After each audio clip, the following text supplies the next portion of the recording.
ما بعد فأعوذ بالله من الشيطان الرجيم بسم الله الرحمن الرحيم وما كان لمؤمن ولا مؤمنة إذا قضى الله ورسوله أمرا أن يكون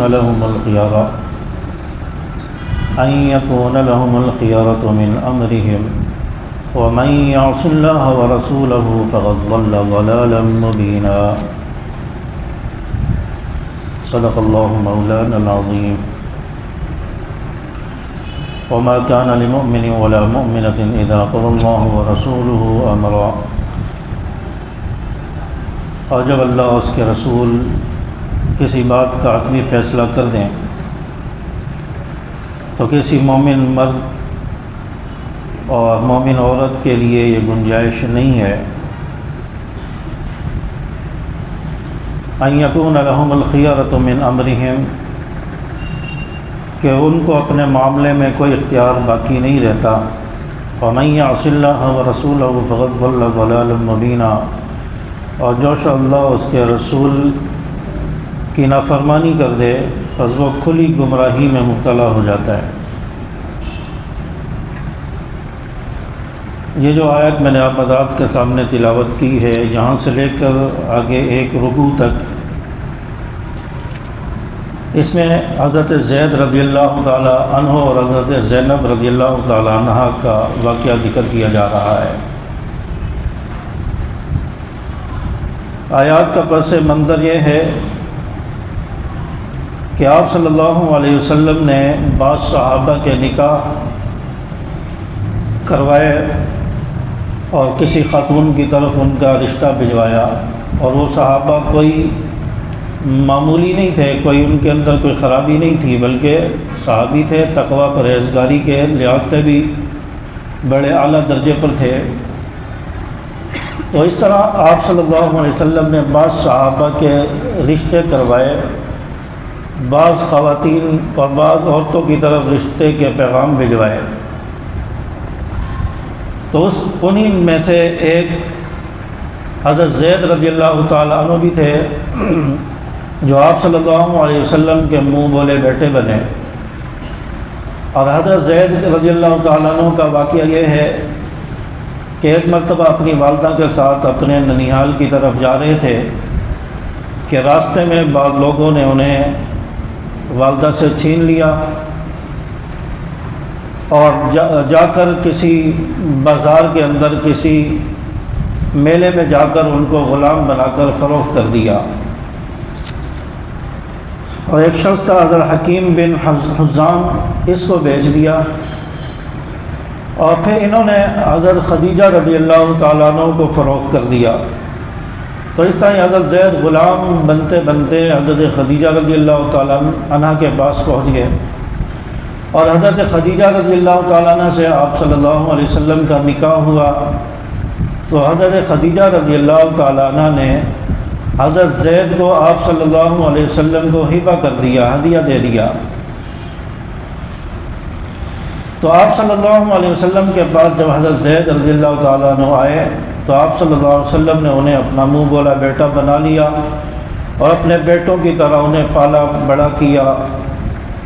ادھر حضرت زید رضی اللہ تعالیٰ عنہ کے والدین کو پتہ چل گیا کہ ہمارا بچہ مکہ میں پہنچ گیا ہے اور نبی کے پاس ہے۔ چاچا حضرت زید رضی اللہ تعالیٰ عنہ کے چچا، ان کے رشتہ دار، ان کے والد، یہ سب آپ صلی اللہ علیہ وسلم کے پاس آ گئے اور آ کر کہنے لگے یا رسول اللہ ہمارا بیٹا زید یہ آپ کے پاس ہے، آپ جو ہم سے معاوضہ لینا چاہیں، جو ہدیہ اور جو قیمت لینا چاہیں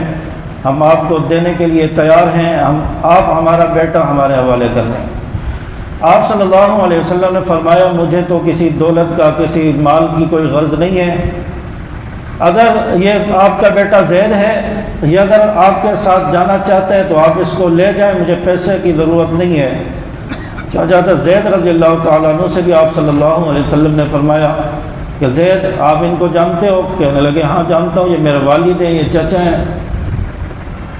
فرمایا کہ آپ مجھے بھی جانتے ہو، ان کو بھی جانتے ہو؟ اب والدین سے کہا کہ زید سے پوچھ لو کہ یہ کس کے ساتھ رہنا چاہتے ہیں، اگر آپ کے ساتھ رہنا چاہتے ہیں تو آپ لے جاؤ، میری طرف سے اجازت ہے، اگر یہ میرے ساتھ رہنا چاہتے ہیں تو پھر میں کوئی زبردستی نہیں کر سکتا۔ چاچا حضرت زید رضی اللہ تعالیٰ عنہ سے جب والدین نے پوچھا، انہوں نے کہا کہ میں تو نبی کے ساتھ رہنا پسند کروں گا، مجھے تو نبی نے والدین سے بھی زیادہ محبت دی ہے اور اولاد سے بھی زیادہ عزیز رکھا ہے۔ تو اس طرح فرمانے لگے کہ میں تو نبی کے ساتھ رہنا پسند کروں گا، میں آپ کے ساتھ نہیں جانا چاہتا۔ چاچا حضرت زید رضی اللہ تعالیٰ عنہ آپ صلی اللہ علیہ وسلم کے پاس رہتے رہے اور آپ صلی اللہ علیہ وسلم نے انہیں آزاد کر دیا، اور حضرت زید رضی اللہ تعالیٰ عنہ جب بڑے ہو گئے، بالغ ہو گئے، تو آپ صلی اللہ علیہ وسلم نے اپنی پھوپھی امیمہ بن عبد المطلب، ان کی بیٹی تھی حضرت زینب بنت جہش رضی اللہ تعالیٰ عنہ، ان کی طرف پیغام بھجوایا کہ میرا بیٹا منہ بولا بیٹا زید، میں اس کا نکاح کرنا چاہتا ہوں، لہذا حضرت زینب بنت جہش کے بھائی عبداللہ بن جہش سے کہا کہ آپ میری طرف سے یہ رشتہ پسند کریں اور اپنی بہن حضرت زینب بنت جہش رضی اللہ تعالیٰ عنہ کا رشتہ حضرت زید کے ساتھ کر دیں۔ تو حضرت زید رضی اللہ تعالیٰ عنہ پر غلامی کا دھبا لگ چکا تھا، اور حضرت زینب رضی اللہ تعالیٰ عنہ یہ عرب کے بڑا قبیلہ قریش اس کی خاتون تھیں، اور نسب کے اعتبار سے، مال کے اعتبار سے، قبیلے کے اعتبار سے فضیلت والی تھی، شان والی تھی۔ تو حضرت زینب رضی اللہ تعالیٰ عنہ نے بھی رشتہ پسند نہ کیا، اور آپ کے بھائی عبداللہ بن جہش انہوں نے بھی آپ صلی اللہ علیہ وسلم کو منع کر دیا کہ زید پر غلامی کا دھبا لگ چکا ہے، اور اس دور میں عرب کے اندر جس پر غلامی کا دھبا لگ چکا ہو اس شخص کو جو ہے مایوب سمجھا جاتا تھا، اس کے ساتھ رشتہ کرنے کو لوگ پسند نہیں فرماتے تھے، تو منع کر دیا گیا کہ ہم رشتہ قبول نہیں کرتے۔ چاچا اللہ تعالیٰ کی طرف سے وہی آ گئی، پیغام آ گیا کہ زینب کا رشتہ زید کے ساتھ ہوگا، اور حضرت زینب کے والدین سے اور بھائی سے کہا گیا کہ زینب کا رشتہ حضرت زید کے ساتھ کر دیا جائے۔ جب اللہ کا حکم آ گیا اور یہ آیات نازل ہو گئیں، یہ آیات نازل ہو گئیں، تو اللہ تعالیٰ نے حکم دے دیا کہ زینب کا رشتہ حضرت زید کے ساتھ کر دیا جائے۔ وما كان لمؤمن ولا مؤمنة اذا قضى الله ورسوله امرا ان يكون لهم الخيرة من امرهم، جب اللہ اس کا رسول فیصلہ کر دیں تو ایمان والے کے لیے اس کا ماننا ضروری ہے، اور اس کو اختیار نہیں ہے کہ پھر اللہ اس کے فیصلے کے سامنے اپنا اختیار باقی رکھیں یا اپنا فیصلہ آگے رکھیں۔ پھر یہ کسی مومن کے لیے یہ جائز نہیں ہے۔ جب اللہ اس کے رسول کا حکم آ گیا تو مسلمان کے لیے ضروری ہے کہ اس پر اپنا سر جھکا دے اور اس فیصلے کو تسلیم کرے، چاہے اس کے دل کو اچھا لگے نہ لگے، چاہے اس کو پسند ہو یا نہ ہو۔ جب اللہ اس کے رسول نے فیصلہ کر دیا، اس فیصلے پر منوان عمل کرنا یہ مسلمان کے لیے ضروری ہے۔ حالانکہ حضرت زینب رضی اللہ تعالیٰ عنہ کو بھی رشتہ پسند نہیں آیا، اور آپ کے بھائی حضرت عبداللہ بن جہش کو بھی پسند نہیں آیا، لیکن اللہ نے آیتیں اتار دی، اور اس کے بعد پھر وہ مجبور ہو گئے، اور حضرت زید رضی اللہ تعالیٰ عنہ کے ساتھ حضرت زینب بنت جہش رضی اللہ تعالیٰ عنہ کا رشتہ ہو گیا۔ اور اس کے بعد پھر معاملات چلتے رہے، وقت گزرتا رہا، اور حضرت زینب رضی اللہ تعالیٰ عنہ کی حضرت زید کے ساتھ بنتی نہیں تھی، کیونکہ وہ مالی اعتبار سے، خاندانی اعتبار سے اونچے درجے کی خاتون تھی، اور حضرت زید رضی اللہ تعالیٰ عنہ کم درجے کے تھے، اور غلامی کا دھبا لگ چکا تھا۔ تو اس وجہ سے حضرت زید اور حضرت زینب میں آپس میں جو ہے بنتی نہیں تھی، اور حضرت زید رضی اللہ تعالیٰ عنہ آپ صلی اللہ علیہ وسلم کو آ کر بتاتے تھے کہ یا رسول اللہ، آپ نے حضرت زینب سے میرا رشتہ کروایا، لیکن وہ مجھ سے اچھے منہ بات نہیں کرتی، میری ان کے ساتھ بنتی نہیں ہے، وہ مجھے اچھا نہیں سمجھتی، لہذا میں ان کو طلاق دینا چاہتا ہوں۔ آپ صلی اللہ علیہ وسلم نے منع فرمایا کہ نہیں، طلاق نہیں دینی، اور طلاق کا حق تو اسلام نے دیا ہے کہ اگر میاں بیوی کی نہیں بنتی تو طلاق دے کر علیحدگی اختیار کر لیں، لیکن یہ طلاق جو ہے یہ اسلام میں بہت بری چیز سمجھی جاتی ہے اور بہت معیوب چیز سمجھی جاتی ہے۔ تو جتنا ممکن ہو سکے بنانے کی کوشش کی جائے، صلح کرنے کی کوشش کی جائے۔ ہاں مجبوری ہو جائے تو پھر طلاق کا آپشن رکھا ہے، پھر طلاق دے کر علیحدگی اختیار کرنا بھی جائز ہے، اس میں کوئی گناہ نہیں ہے۔ چاچا آپ صلی اللہ علیہ وسلم حضرت زید کو سمجھاتے رہے کہ طلاق نہ دو، اور ادھر اللہ تعالیٰ نے آپ صلی اللہ علیہ وسلم کی طرف وحی بھیج دی اور فرما دیا کہ زید جو ہے حضرت زینب کو طلاق دیں گے اور حضرت زینب کا نکاح آپ کے ساتھ ہوگا۔ نبی کو فرمایا حضرت زینب کا نکاح آپ کے ساتھ ہوگا۔ اب آپ صلی اللہ علیہ وسلم کو پریشانی بھی ہو رہی ہے، کیونکہ عرب کے اندر منہ بولے بیٹے کو حقیقی بیٹے کا درجہ دیا جاتا تھا۔ زمانہ جاہلیت تھا، عرب کا دستور تھا، اور اس میں منہ بولے بیٹے کو حقیقی بیٹے کی طرح سمجھا جاتا تھا، وراثت میں بھی اس کا حصہ ہوتا تھا۔ آپ صلی اللہ علیہ وسلم کو پہلے بھی لوگ تانے دے رہے تھے کہ ایک بڑی اونچے خاندان کی خاتون کا نکاح ایک جو ہے غلام کے ساتھ کروا دیا گیا، زید کے ساتھ کروا دیا گیا، اس پر بھی مشرکین مکہ وبیلا کر رہے تھے، آپ صلی اللہ علیہ وسلم کے خلاف باتیں کر رہے تھے۔ اور پھر دوسری یہ وحی آ گئی کہ آپ کے منہ بولے بیٹے حضرت زید کے جو بیوی ہیں ان کو طلاق ہوگی اور ان کا نکاح آپ کے ساتھ ہوگا۔ تو آپ صلی اللہ علیہ وسلم کو یہ دوسری پریشانی لاحق ہو گئی کہ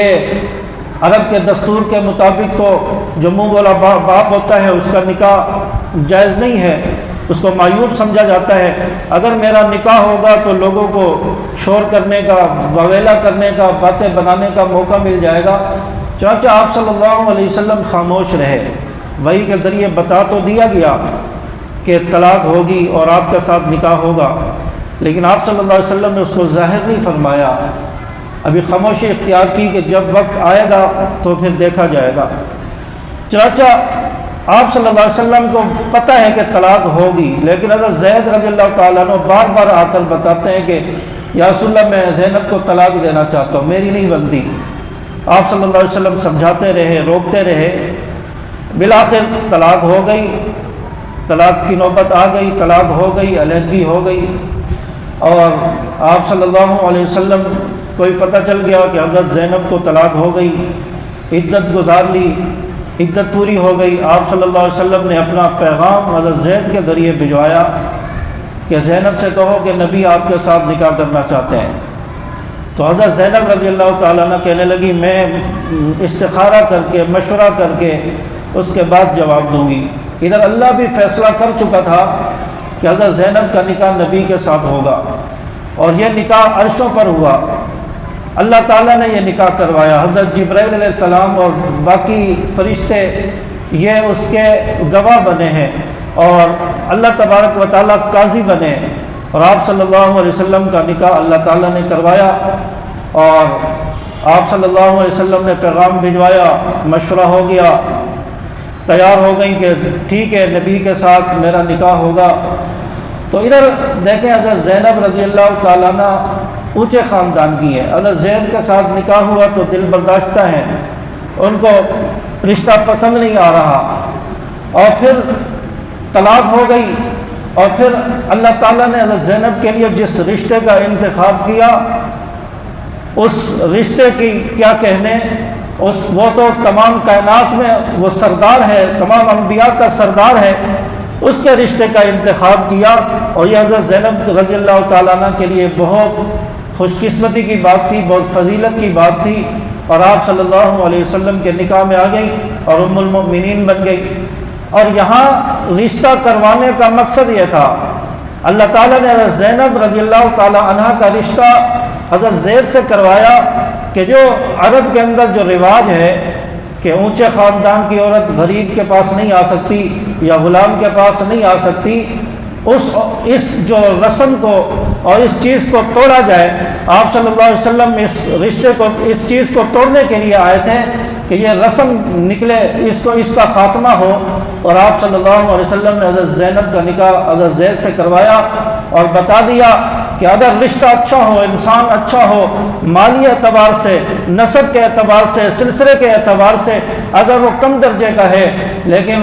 اگر وہ دیندار ہے، متقی ہے، پرہیزگار ہے، کوئی اس کے اندر خرابی نہیں ہے، تو پھر اونچے گھرانے کی خاتون کا رشتہ بھی اس کے ساتھ ہو سکتا ہے۔ اس رسم کو توڑا آپ صلی اللہ علیہ وسلم نے، یہ رشتہ کروا کر، اور پھر بتا دیا کہ اگر وہ عورت اونچے خاندان کی ہے اور شوہر نچلے درجے کا ہے، خاندانی اعتبار سے کمزور ہے، تو اس کا نکاح بھی ہو سکتا ہے۔ ویسے تو یہ حکم ہے کہ میاں بیوی دونوں برابر ہوں درجے کے اعتبار سے، یا شوہر درجے کے اعتبار سے زیادہ ہو، بیوی کم درجے کی ہو، ویسے تو یہ حکم ہے۔ لیکن اگر رشتہ اچھا مل رہا ہے، نسب کے اعتبار سے، مال و دولت کے اعتبار سے کمزور ہے، تو وہ بھی رشتہ کیا جا سکتا ہے، وہ معیوب نہیں ہے۔ تو آپ صلی اللہ علیہ وسلم نے اس رشتہ کروا دیا اور بتا دیا دنیا کو کہ اس رسم کو ختم کرو جو نکاح میں آڑے آ رہی ہے۔ خاندانی اعتبار سے، دولت کے اعتبار سے لوگ رشتے دیکھتے ہیں، یہ زمانہ جاہلیت کی رسم ہے، اس کو ختم کیا جائے۔ چنانچہ آپ صلی اللہ علیہ وسلم نے اس پر عمل کرا کر اس کا خاتمہ کیا۔ اور یہاں پر یہ بات بھی بتاتا چلوں کہ رشتہ جب کیا جاتا ہے تو اس میں آپ صلی اللہ علیہ وسلم نے ارشاد فرمایا کہ یا تو اس میں مال و دولت دیکھی جاتی ہے، جب کسی خاتون سے رشتہ کیا جاتا ہے یا کسی لڑکے سے رشتہ کیا جاتا ہے تو دونوں طرف سے یہ دیکھا جاتا ہے کہ مالی اعتبار سے کیسا ہے، حسب نسب کیسا ہے، اس کا کاروبار کیسا ہے، یہ چیزیں دیکھی جاتی ہیں۔ اور یہ نہیں دیکھا جاتا کہ یہ دینی اعتبار سے کیسا ہے، دین کے اعتبار سے یہ لڑکا کیسا ہے، اس چیز کو نہیں دیکھا جاتا۔ آپ صلی اللہ علیہ وسلم نے فرمایا کہ رشتہ کرتے وقت اس کی دینداری کو دیکھا جائے، عورت کی دینداری کو دیکھا جائے، شوہر کی دینداری کو دیکھا جائے، لڑکے کی دینداری کو دیکھا جائے، حسب نسب مال و دولت کے اعتبار سے بنیاد پر رشتہ نہ کیا جائے۔ آج مال ہے، کل اگر ختم ہو گیا تو پھر کیا کرو گے؟ مال و دولت کے اعتبار سے گھر بار گاڑیاں بینک بیلنس کو دیکھ کر اگر نکاح کیا ہے، یہ دنیا تو ختم ہونے والی ہے، یہ مال و دولت باقی نہیں رہتا۔ خدا نہ خواستہ ختم ہو گیا، مال چوری ہو گیا خدا نہ خواستہ، اب یہ جو لڑکی آئی ہے دولت کو دیکھ کر، اس کا کیا بنے گا، اس کا کیا ہوگا؟ تو ایسے بہت سارے واقعات ہیں جب مال و دولت کو دیکھ کر رشتے ہوئے، جب مال ختم ہو گیا پھر گھر میں لڑائیاں شروع ہو گئی، پھر طلاقوں تک نوبتیں آئی ہیں۔ اور دینداری کو دیکھ کر اگر انسان رشتہ کرے گا تو دین تو انسان کے اندر ہمیشہ رہتا ہے، چاہے وہ امیر ہے چاہے غریب ہے، دین تو اس کے اندر ہمیشہ رہتا ہے۔ اور دیندار کو دیکھو گے کم از کم وہ ظلم تو نہیں کرے گا، لڑکی کے ساتھ ظلم زیادتی تو نہیں کرے گا۔ تو اس لیے فرمایا کہ رشتے اگر کیے جائیں تو دینداری کے اعتبار سے کیا جائے۔ آج بھی رشتے اگر انسان کرتا ہے تو وہی پرانی رسمیں کہ بھئی مال و دولت کتنا ہے، کماتا کتنا ہے، 50-60 ہزار تنخواہ جب اس تک اس کی نہیں ہے تو جب تک اس کو رشتہ نہیں کریں گے، اور جہیز کتنا دے گا، مکان اپنا ہے یا نہیں ہے، سب کچھ دیکھا جاتا ہے لیکن دینداری کو نہیں دیکھا جاتا۔ چنانچہ آپ صلی اللہ علیہ وسلم نے فرمایا رشتہ کیا جائے تو دینداری کو دیکھ کر کیا جائے۔ چنانچہ حضرت زینب رضی اللہ تعالی عنہ سے رشتہ ہو گیا اور آپ صلی اللہ علیہ وسلم نے اس رسم کا خاتمہ کیا جو نسب کے اعتبار سے تھی، مال و دولت کے اعتبار سے تھی۔ چنانچہ حضرت زید رضی اللہ تعالیٰ عنہ نے پھر طلاق دی، طلاق کے بعد آپ صلی اللہ علیہ وسلم سے نکاح ہو گیا، آپ صلی اللہ علیہ وسلم کے نکاح میں آ گئی۔ چنانچہ یہاں پر بتایا ہے کہ آپ صلی اللہ علیہ وسلم نے کہ منہ بولے بیٹے کی بیوی کے ساتھ بھی منہ بولا باپ نکاح کر سکتا ہے، اس کو جائز قرار دیا۔ اور پھر دوسری بات یہ فرمائی کہ رشتہ اچھا ہو تو پھر مال و دولت کو نہ دیکھا جائے، پھر اس کے ساتھ رشتہ کر لیا جائے۔ اس واقعے میں یہ دو چیزیں بتائی ہیں۔ چنانچہ اللہ تعالیٰ نے فرمایا وَمَا كَانَ لِمُؤْمِنٍ وَلَا مُؤْمِنَةٍ إِذَا قَضَى اللَّهُ وَرَسُولُهُ أَمْرًا أَن يَكُونَ لَهُمُ الْخِيَرَةُ مِنْ أَمْرِهِمْ کہ مومن کے لیے مومن مرد اور عورت کے لیے جائز نہیں ہے جب اللہ اس کے رسول کا حکم آ جائے ان یکون لهم الخیرۃ من امرهم، پھر وہ اپنے اختیار کو سامنے رکھیں، یہ کسی مومن عورت اور مرد کے لیے جائز نہیں ہے۔ ومن یعص اللہ ورسولہ فقد ضل ضلالا مبینا، اور جس نے کبھی اللہ اس کے رسول کی نافرمانی کی وہ کھلی گمراہی میں مبتلا ہوگا۔ وَإِذْ تَقُولُ لِلَّذِي أَنْعَمَ اللَّهُ عَلَيْهِ وَأَنْعَمْتَ عَلَيْهِ أَمْسِكْ عَلَيْكَ زَوْجَكَ وَاتَّقِ اللَّهَ وَتُخْفِي فِي نَفْسِكَ مَا اللَّهُ مُبْدِيهِ وَتَخْشَى النَّاسَ، اور فرمایا اے پیغمبر یاد کرو جب تم نے اس شخص پر احسان کیا، اس شخص پر اللہ اس کے رسول نے احسان کیا، یا اللہ تعالیٰ نے بھی حضرت زید پر احسان کیا کہ وہ غلامی میں تھے، پھر آپ صلی اللہ علیہ پھر وہ غلامی سے پھر حضرت خدیجہ رضی اللہ تعالیٰ عنہ کے پاس آئے، وہاں سے آپ صلی اللہ علیہ وسلم کے پاس آ گئے، پھر آپ کو مسلمان ہونے کا شرف حاصل ہوا، آپ مسلمان ہوئے۔ تو یہ حضرت زید رضی اللہ تعالیٰ عنہ کو اعزاز حاصل ہوا، اور اللہ تعالیٰ نے یہ احسان اور انعام کیا حضرت زید رضی اللہ تعالیٰ عنہ پر۔ اور زید رضی اللہ تعالیٰ عنہ ان 4 صحابہ میں شامل ہیں جو سب سے پہلے ایمان لائے۔ مردوں میں سب سے پہلے حضرت ابوبکر صدیق رضی اللہ تعالیٰ عنہ نے اسلام قبول کیا، عورتوں میں حضرت خدیجہ رضی اللہ تعالیٰ عنہ نے اسلام قبول کیا، بچوں میں حضرت علی رضی اللہ تعالیٰ عنہ نے سب سے پہلے ایمان قبول کیا، اور غلاموں میں حضرت زید بن حارثہ رضی اللہ تعالیٰ عنہ نے سب سے پہلے ایمان قبول کیا۔ چنانچہ حضرت زید رضی اللہ تعالیٰ عنہ پر اللہ تعالیٰ نے یہ احسان کیا کہ ان کو نبی کے پاس پہنچایا، نبی کی صحبت ملی اور ایمان لانے کی توفیق ان کو ملی، اور 4 خوش نصیب صحابہ میں شامل ہوئے جو سب سے پہلے ایمان لائے۔ اور فرمایا تو یہ حضرت زید رضی اللہ تعالیٰ عنہ کی فضیلت یہاں سے بیان فرمائی، اور پھر فرمایا وَإِذْ تَقُولُ لِلَّذِي أَنْعَمَ اللَّهُ عَلَيْهِ وَأَنْعَمْتَ عَلَيْهِ زَوْجَكَ وَاتَّقِ اللَّهَ وَتُخْفِي فِي نَفْسِكَ مَا اللَّهُ مُبْدِيهِ وَتَخْشَى النَّاسَ۔ اور اب آپ صلی اللہ علیہ وسلم کے بعد جب حضرت زید رضی اللہ تعالیٰ عنہ آتے کہ میں اپنی بیوی کو طلاق دینا چاہتا ہوں، آپ صلی اللہ علیہ وسلم نے انہیں روکا کہ اپنے نکاح میں رہنے دو، وَاتَّقِ اللَّهَ، اور اللہ سے ڈرو، وَتُخْفِي فِي نَفْسِكَ مَا اللَّهُ مُبْدِيهِ وَتَخْشَى النَّاسَ۔ اور فرمایا کہ اپنے دل میں وہ بات چھپاتے ہو جسے اللہ کھول دینے والا ہے۔ اللہ تعالیٰ نے فرما دیا تھا کہ آپ کا حضرت زینب سے نکاح ہوگا، حضرت زید طلاق دیں گے، تو یہ آپ صلی اللہ علیہ وسلم اس بات کو چھپا رہے تھے، ظاہر نہیں فرما رہے تھے، تو اللہ تعالیٰ نے اس بات کو فرمایا کہ آپ اس بات کو چھپا رہے ہو جسے اللہ کھولنے والا ہے۔ واللہ احق ان تخشى، اور حالانکہ اس بات کا زیادہ حق ہے کہ اللہ سے ڈرا جائے۔ فلما قضى زيد منها وطرا زوجناكها لكي لا يكون على المؤمنين حرج في ازواج ادعيائهم اذا قضوا منهن وطرا۔ اب جب زید رضی اللہ تعالیٰ عنہ نے اپنی بیوی سے تعلق ختم کر لیا تو ہم نے اس سے تمہارا نکاح کرا دیا، یعنی آپ صلی اللہ علیہ وسلم کا نکاح کرا دیا گیا۔ علی المؤمنین حرج فی ازواج ادعیائہم، تاکہ مسلمانوں کے لیے ان کے منہ بولے بیٹوں کی بیویوں سے نکاح کرنے کی کوئی تنگی اور عار باقی نہ رہے۔ اذا قضوا منہن وطرا، جب انہوں نے اپنی بیویوں سے تعلق ختم کر لیا، یعنی منہ بولا بیٹا اگر اپنی بیوی کو طلاق دے دے تو منہ بولا باپ اپنے منہ بولے بیٹے کی بیوی سے طلاق نکاح کر سکتا ہے۔ وکان امر اللہ مفعولا، اور یہی اللہ تعالیٰ فیصلہ کر چکا ہے۔ ما کان علی النبی من حرج فیما فرض اللہ لہ، اور فرمایا نبی پر کوئی حرج اور کوئی اعتراض نہیں ہے، جو اللہ نے ان کے لیے طے کر لیا تھا وہی ہوا۔ سنت اللہ فی الذین خلو من قبل، یہ پہلے نبیوں کی بھی سنت رہی ہے۔ حضرت داؤد علیہ السلام کی 100 بیویاں تھیں، حضرت سلیمان علیہ السلام کثرت تعداد کے اعتبار سے بہت مشہور ہے، تو اس لیے فرمایا کہ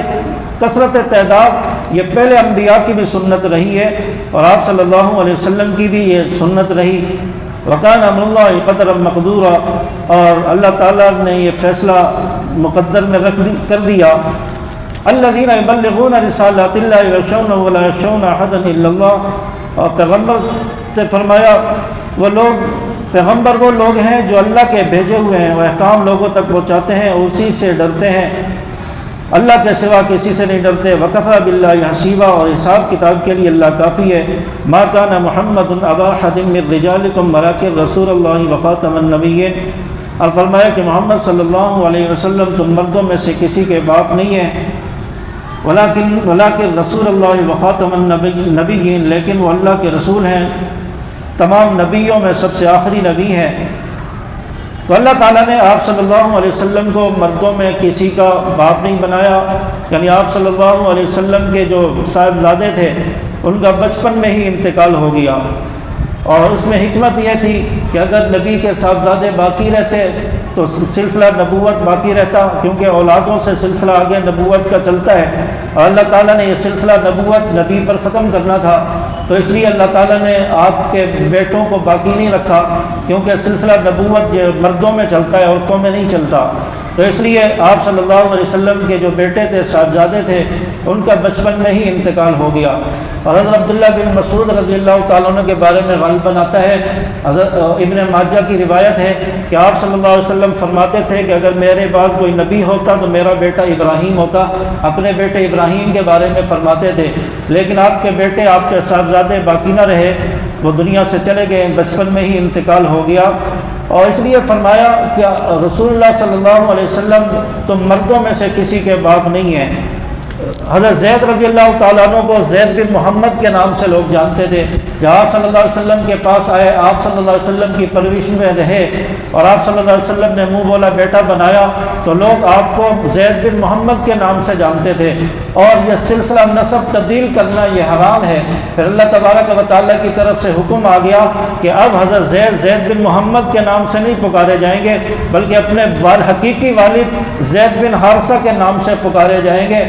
اور حضرت زید رضی اللہ تعالیٰ عنہ کے لیے یہ بات بڑی پریشان کن تھی کہ آپ کو لوگ زید بن محمد کے نام سے پکارتے تھے کہ میں نبی کا بیٹا ہوں، اور یہ نسبت حضرت زید کے لیے بہت فضیلت والی تھی اور بہت اعلیٰ مقام والی تھی۔ جب یہ نسبت حضرت زید سے ہٹنے لگی تو حضرت زید رضی اللہ تعالیٰ عنہ پریشان ہوئے کہ میں زید بن محمد کے نام سے جانا پہچانا جاتا تھا، اب زید بن حارثہ کے نام سے جانا جاؤں گا۔ تو اللہ تعالیٰ نے حضرت زید کی دلجوئی فرمائی اور ان کی اس پریشانی کو ختم کرنے کے لیے فرمایا کہ پورے قرآن مجید میں صحابہ کا نام نہیں ہے، صرف حضرت زید کا نام پورے قرآن مجید میں آیا ہے، اور یہ فضیلت اور یہ اعزاز دے دیا کہ پورے قرآن میں اگر نام ہے تو حضرت زید رضی اللہ تعالیٰ عنہ کا نام آیا ہے۔